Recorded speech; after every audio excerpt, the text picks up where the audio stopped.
Season 2 start हो गया, but आपके पास में अगर नेटफ्लिक्स का सब्सक्रिप्शन नहीं है और अगर आप फर्स्ट एपिसोड नहीं देख पाए हो तो टेंशन क्यों लेते हो। मैं आई हूं ना आपके लिए उसका प्रॉपर रिव्यू लेके कि पूरे एपिसोड में क्या हुआ।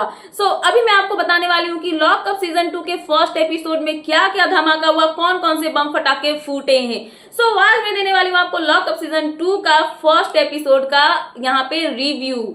एपिसोड में सबसे पहले क्या होता है, सबसे पहले तो मस्त सा एक सेटअप होता है जेल वाला, जो कि एकदम अंधेरा अंधेरा भरा होता है, मतलब एआई जनरेटेड आप बोल सकते हो, बट जो भी वो बहुत धमाकेदार उन्होंने बनाया है। उसके बाद एक गाड़ी जो कि काली काली होती है, यहाँ पे कंटेस्टेंट्स को लाया जाता है वहां पे, और यहाँ पे एंट्री होती है 7 कंटेस्टेंट की, जो कि होते हैं यहाँ पे कौन कौन, सुनीता आहूजा होती है, श्रेया कालरा होती है, पमेला सरेना होती है, साथ में शिवांगी जोशी होती है, सूफी मोतीवाला, और यहाँ पे कौन होती है, हाँ श्रेयस अय्यर की बहन जो है श्रेष्ठा अय्यर वो होती है, और एक यहाँ पे होते हैं रियाज अली। इन 7 लोगों को यहाँ पे जो है मतलब कि जेल में लेके जाया जाता है, और उसके बाद उनको एक सीट पे बैठा दिया जाता है, एक सोफा होता है वहां पे उनको बैठा दिया जाता है, और उनके हाथ में एक एक रिमोट दे दिया जाता है। रिमोट लेके सब बैठ जाते हैं, और उनको कहा यह जाता है कि अभी एक एक कंटेस्टेंट जो है, एक एक कैदी आएंगे, और उसके बाद उनको यहाँ पे डिसाइड करना है कि कौन उनको अपना जो है सेलमेट बनाने वाला है या फिर बनाना चाहता है। यहाँ पे जैसे ये सब चीजें बताई जाती है, रितेश देशमुख और जो फराह खान है यहाँ पे सबसे पहले बुलाते हैं किसको, राम कपूर को। राम कपूर की यहाँ पे सेट पे एंट्री होती है। राम कपूर को ये बोल के बुलाया जाता है कि कोई कैदी है जो भागने की कोशिश कर रहा है, फरार होने की कोशिश कर रहा है, और यहाँ पे राम कपूर को जो उनके यहाँ पे जो कैदी मतलब जेलर होते हैं वो उठा के ले आते हैं, और राम कपूर के आते हैं उनके ऊपर में एलिगेशंस लगते हैं कि वो बहुत बदतमीज है, उनको समझ में नहीं आता है कि इसके सामने मतलब क्या चीजें बोलनी चाहिए क्या नहीं बोलनी चाहिए। जहाँ पे राम कपूर के कुछ मतलब की होते हैं ना सेंटेंस जो उन्होंने अभद्र टिप्पणियां दी हुई है, तो ये सब चीजें वहां पे बताई जाती है। और इसके बीच में श्रेया कालरा और राम कपूर के बीच में बहुत गंदी वाली बहस भी होती है, जहां पे राम कपूर बहुत कामली बोलते हैं कि मैं ऐसा ही हूं, मैं अपने आप को चेंज नहीं कर सकता हूं, और अगर मैं बदतमीजी करता हूं तो करता हूं, और मैं लाइफ लॉन्ग सीखता रहूंगा, मरते दम तक सीखता रहूंगा, और मैं गलती करूंगा तभी यहाँ पे सीखूंगा। जहां पे श्रेया जो है उन पे एलिगेशन लगाती है कि आप 52 ईयर्स के हो गए हो, फिर भी आपके पास में तमीज नहीं है और आप ऐसे बदतमीजी करते हो, और एक सॉरी भी हम डिजर्व नहीं करते हैं क्या। ये सब चीजें लेके यहाँ पे जो इनके बीच में झगड़े होते हैं। उसके बाद यहाँ पे जो सेलमेट वहां पे बनाने के लिए जो बैठे होते हैं ना 7 कंटेस्टेंट्स, उसमें से पूछा जाता है कि कौन है जो इनको अपना सेलमेट बनाना चाहता है। यहाँ पे जो है धीरज धूपर आते हैं। धीरज धूपर यहाँ पे राम कपूर को चूज करते हैं, और धीरज धूपर बोलते हैं कि मैं यहाँ पे राम कपूर को अपना सेलमेट बनाना चाहता हूँ। राम कपूर और धीरज धूपर दोनों एक दूसरे के सेलमेट बन जाते हैं, और यहाँ से चले जाते हैं जेल के अंदर। उसके बाद यहाँ पे बारी आती है किसकी, आकांक्षा चौधरी और योगेश रावत की। ये दोनों आते हैं यहाँ पे, और इनके ऊपर में भी एलिगेशन लगा होता है कि ये है स्प्लिट्सविला X6 के सबसे बड़े विलन।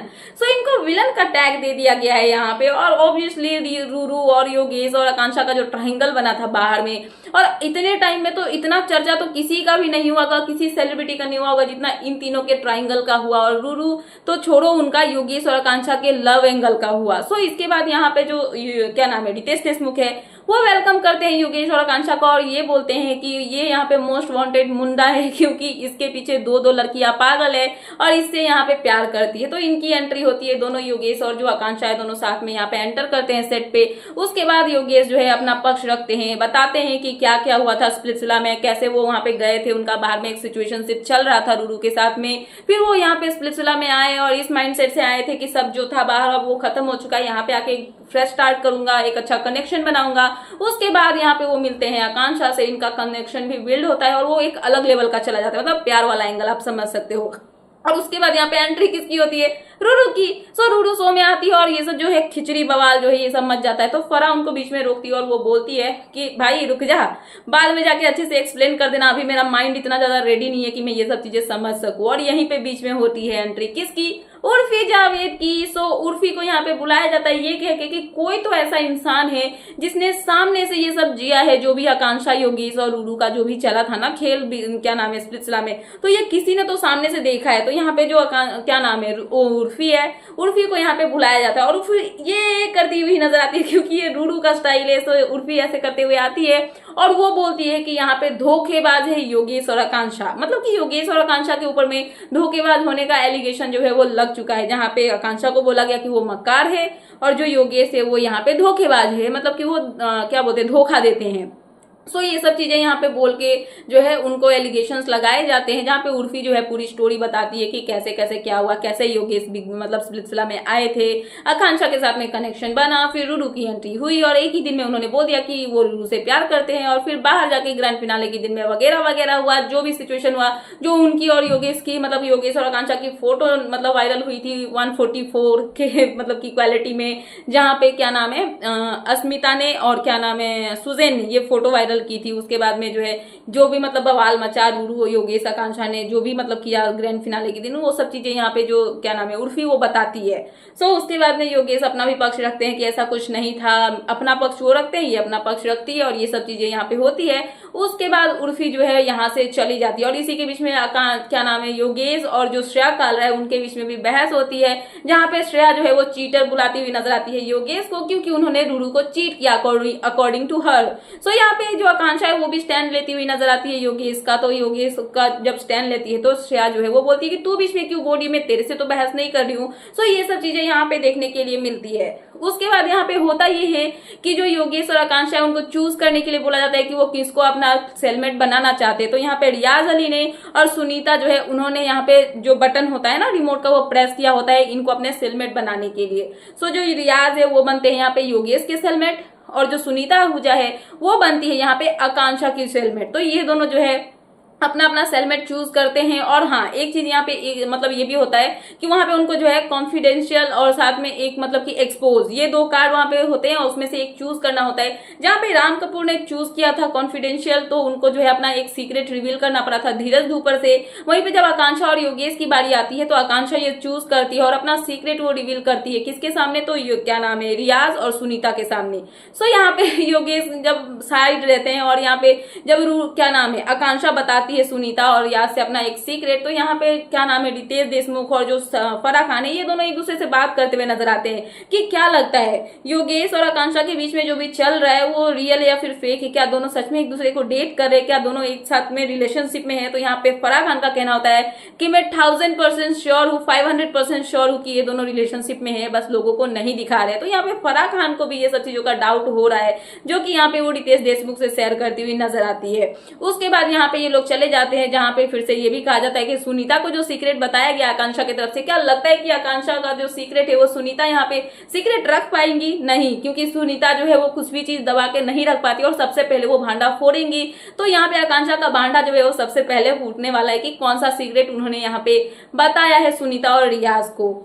इसके बाद यहाँ पे ये दोनों अपने अपने पार्टनर के साथ में सेलमेट के साथ में चले जाते हैं जेल में। और उसके बाद फिर बारी आती है किसकी, हर्षद चोपड़ा की। हर्षद चोपड़ा की यहाँ पे एंट्री होती है, वो आते हैं और उनसे वहां पे पूछा जाता है कि वो किसका सेलमेट बनेंगे। तो सबसे पहले तो यहाँ पे उनकी फैन गर्ल्स आ जाती है, बोलती है कि ये इतने प्राइवेट रहते हैं कि आधार कार्ड का जो प्राइवेसी होता है मतलब डिटेल्स होता है इतना प्राइवेट नहीं होता है जितना हर्षद चोपड़ा अपने आप को प्राइवेट रखते हैं। सो शिवांगी बहुत खुश होती है हर्षद को सामने देख के, क्योंकि हर्षद जो है वो शिवांगी के साथ में काम कर चुके हैं, दोनों ने ये रिश्ता क्या कहलाता है में काम किया है। सो शिवांगी यहाँ पे रिमोट प्रेस करती है और वो बनती है हर्षद चोपड़ा की पार्टनर सेलमेट, मतलब सेलमेट बनती है, सेल में एक साथ में दोनों रहेंगे। तो यहाँ पे फिर से उनको कार्ड चूज करने का ऑप्शन आता है कि कौन क्या कार्ड चूज करेगा, जहाँ पे आता है एक्सपोज, मतलब कि हर्षद या शिवांगी इन दोनों में से किसी को अपना एक सीक्रेट जो है वो रिवील करना होगा। सो यहाँ पे हर्षद जो है वो यहाँ पे अपने आप को चूज करते हैं और वो बोलते हैं कि मैंने तुमको चूज किया है तो मैं अपना एक सीक्रेट यहाँ पे एक्सपोज करूंगा, अपने आप को रिवील करूंगा। तो हर्षद यहाँ पे अपना जो सीक्रेट रिवील करते हैं वो कुछ इस तरीके का होता है, जहाँ पे उनका कहना ये होता है कि यहाँ मतलब 2010 के टाइम पे शायद हर्षद की कोई एक मतलब कि गर्लफ्रेंड थी और साथ में उनका एक बेस्ट फ्रेंड भी था और दोनों ने मिलकर हर्षद पे चीट किया, क्योंकि हर्षद की जो गर्लफ्रेंड है वो उनको चीट कर रही थी। बट वो अपने फ्रेंड को कहाँ जाके ये सब बातें बोलते, क्योंकि उनका फ्रेंड ही उनकी गर्लफ्रेंड के साथ में मिलके दोनों ने इनके साथ में चीट किया। और ये सब चीजें यहाँ पे हर्षद को अंदर ही अंदर खाई जा रही थी, बट उन्होंने कभी भी किसी के सामने ये सब बातें नहीं बोली। 2010 की बात है, बट अभी वो यहाँ पे लॉकअप सीजन 2 में आके ये सब बातें निकाल रहे हैं और ये सब चीजें जो है उनके अंदर में दबी हुई है और इसी की वजह से वो जो है खुल के सामने नहीं आ पाते हैं। सो उनके ऊपर में एलिगेशन ये लगता है कि वो बहुत इनविजिबल है, लोगों के सामने नहीं खुल रहे हैं। सो ये सब चीजें यहाँ पे जो है बोली जाती है। उसके बाद शिवांगी उनका साथ देती है और उसके बाद में दोनों सेलमेट बन जाते हैं और दोनों एक साथ लॉकअप में पहुंच जाते हैं। सो हर्षद जैसे ही अंदर जाते हैं उसके बाद यहाँ पे बारी आती है किसकी, रुको, हाँ, वरुण भोला की, सॉरी वरुण भोला बोला, सॉरी वरुण यादव की, सॉरी। तो ये आते हैं वरुण यादव जो है, आई मीन जो क्या नाम है उनका, लैला बदमाश, यस। तो यहाँ पे आरुष भोला के भाई है, तो इसलिए मेरा कंफ्यूजन हो गया, दोनों का नाम जो है वो मिक्स हो गया।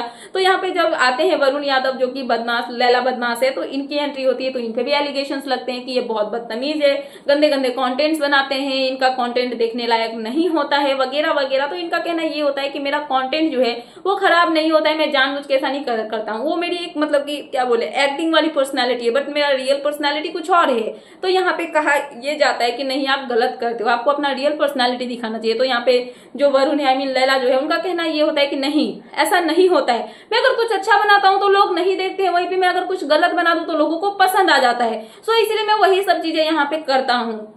तो यहाँ पे ये सब चीजें जब वो बोलते हैं तो श्रेया की फिर से उनसे बहस हो जाती है। श्रेया और जो यहाँ पे क्या नाम है इनका, क्या नाम है, लैला, यस, इनके बीच में आर्ग्यूमेंट हो जाती है कि तुम गंदे के कंटेंट बनाते हो, अच्छा से नहीं बोलते हो, बदतमीजी करते हो। यहीं पे साथ में जो सूफी मोती वाला होते हैं उनके साथ में भी यहाँ पे जो है क्या नाम है इनका, आरुष, और मैं ये वरुण में कंफ्यूज ही हो जा रही हूँ, लैला बोलती हूँ। लैला के साथ में जो सूफी मोती वाला है उनका भी बहस हो जाता है, जहाँ पे सूफी मोती वाला जो है वो एलिगेशन लगाते हैं लैला के ऊपर में कि मैं एक बार गया था किसी पार्टी में जहाँ पे हम एक दूसरे के कॉमन फ्रेंड्स के थ्रू मिले थे और वहां पे तुम हमारे साथ बदतमीजी कर रहे थे, मतलब एलजीबीटी कम्युनिटी होता है उसको तुम अच्छे से सपोर्ट नहीं करते, उनके अगेंस्ट बोलते हो और तुम्हारी बातें जो है वो मुझे सही नहीं लगती, मैं सेफ फील नहीं करता हूँ।